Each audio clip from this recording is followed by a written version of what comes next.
Hoy, en Cuadernos de la Historia. Vamos a meternos de lleno en uno de los capítulos más fascinantes y complejos de la historia, la caída del Imperio Mexica. La historia que nos han contado muchas veces suena a una hazaña casi de película, ¿verdad? Y es que la versión clásica es esa, ¿no? Un puñado de españoles que contra todo pronóstico consiguen derrocar a un imperio con millones de habitantes. Parece increíble. Pero claro, la realidad, como casi siempre, es mucho más compleja. No fue tan simple. Lo que vamos a ver es que los españoles en realidad actuaron como un catalizador, una pieza que encendió un conflicto que ya estaba latente, impulsado por alianzas y un enemigo silencioso y letal: las enfermedades. Así que, para entender de verdad cómo ocurrió todo, lo primero es viajar un poco atrás en el tiempo y ver cómo era ese mundo al que llegaron los españoles. Y en el centro de ese mundo, estaba la impresionante Tenochtitlan, una ciudad increíble, construida sobre un lago, la capital del imperio de los mexicas, a los que seguro que también hemos oído llamar aztecas. Pero ojo, que este imperio no era un bloque unido y feliz, para nada. Se sostenía sobre una red de pueblos conquistados a los que se les exigía de todo: tributos, mano de obra e incluso prisioneros para sacrificios. Como es lógico, esto generaba un resentimiento enorme, una grieta gigantesca en los cimientos del imperio, y esa grieta iba a ser clave. Y en ese ambiente tan tenso, en 1519 aparece un nuevo actor en escena. Una expedición liderada por Hernán Cortés desembarca en la costa. No eran los primeros europeos en pisar esas tierras, pero, desde luego, iban a cambiar las reglas del juego para siempre. Cortés, la verdad, no perdió el tiempo. En febrero desobedeció al gobernador de Cuba y se lanzó a la aventura. En abril, para asegurarse las espaldas legalmente, funda Veracruz. Y lo más importante, antes de que acabara el verano, ya había hecho amigos muy poderosos. Salió con los totonacas y sobre todo con los tlaxcaltecas, que eran enemigos acérrimos de los mexicas. Aquí lo que tenemos es un choque brutal de dos formas de hacer la guerra. Por un lado, los europeos con sus espadas de acero, sus armaduras, los caballos, que eran como tanques para la época, y las armas de fuego. Y por el otro, los guerreros mesoamericanos con una superioridad numérica aplastante y un conocimiento perfecto del terreno. Vale, pues con este ejército híbrido, con miles de nuevos aliados indígenas, la expedición pone rumbo al corazón del imperio, la mismísima Tenochtitlan. Y hay que decir que este avance probablemente no habría sido posible sin una persona fundamental, Malintzin, a quien la historia conoce como la Malinche. Su figura es súper compleja, pero lo que está claro es que fue mucho más que una traductora. Fue una mediadora cultural, una estratega. Su papel fue absolutamente decisivo. En su camino hacia la capital, tuvo lugar un episodio terrible: la matanza de Cholula. Fue una demostración de fuerza, una advertencia brutal para cualquiera que pensara en oponer resistencia. Y dejó claro lo letal que podía ser la alianza entre los españoles y los tlaxcaltecas. Y por fin, en noviembre de 1519, llegan a Tenochtitlan.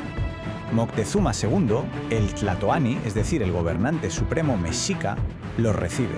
El ambiente es de una cortesía muy tensa. Nadie se fía de nadie.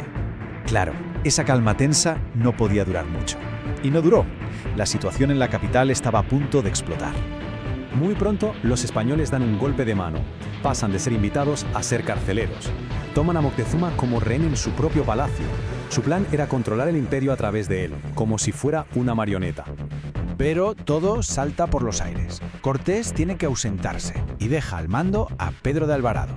Y Alvarado, en medio de una importante fiesta religiosa, ordena una masacre contra la nobleza mexica. Ahí sí que se acabó la paciencia. La ciudad entera se levantó en armas. La rebelión fue tan violenta que los españoles y sus aliados tlaxcaltecas tuvieron que huir para salvar la vida. Fue una retirada caótica y sangrienta, en mitad de la noche, que pasaría a la historia con un nombre muy gráfico: la Noche Triste. Fue un desastre total para ellos. Pero Cortés, aunque estaba herido y había sufrido una derrota humillante, no se dio por vencido. Se retiró a territorio aliado, a Tlaxcala, para lamerse las heridas y sobre todo para planear el contraataque. Y mientras tanto, un nuevo enemigo, uno invisible y mucho más mortífero, empezó a actuar: la viruela.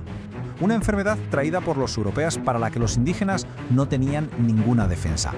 La epidemia se extendió por Tenochtitlan como la pólvora, debilitando la resistencia de una forma terrible. Con sus tropas reorganizadas y la ciudad debilitada, Cortés pone en marcha su plan maestro para el asalto final: Una estrategia que era a la vez brillante y absolutamente despiadada, y que incluía una auténtica locura de la ingeniería militar para la época.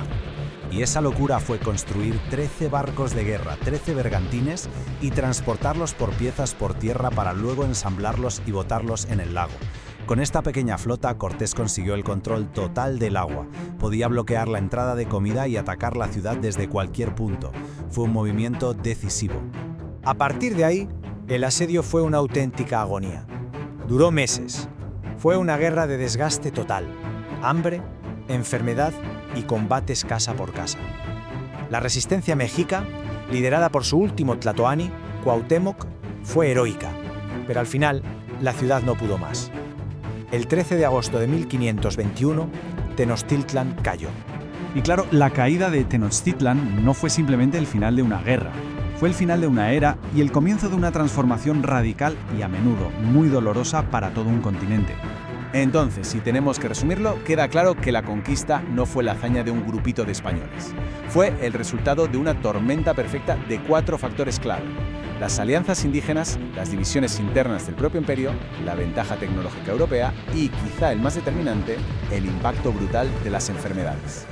Y todo esto desemboca en una pregunta fundamental que marcó los siguientes siglos. ¿Cómo se construye algo nuevo sobre las ruinas de un mundo tan poderoso? Pues sobre esas ruinas nació el Virreinato de la Nueva España, el inicio de 300 años de historia y el origen de una sociedad nueva y compleja cuyo legado llega hasta nuestros días.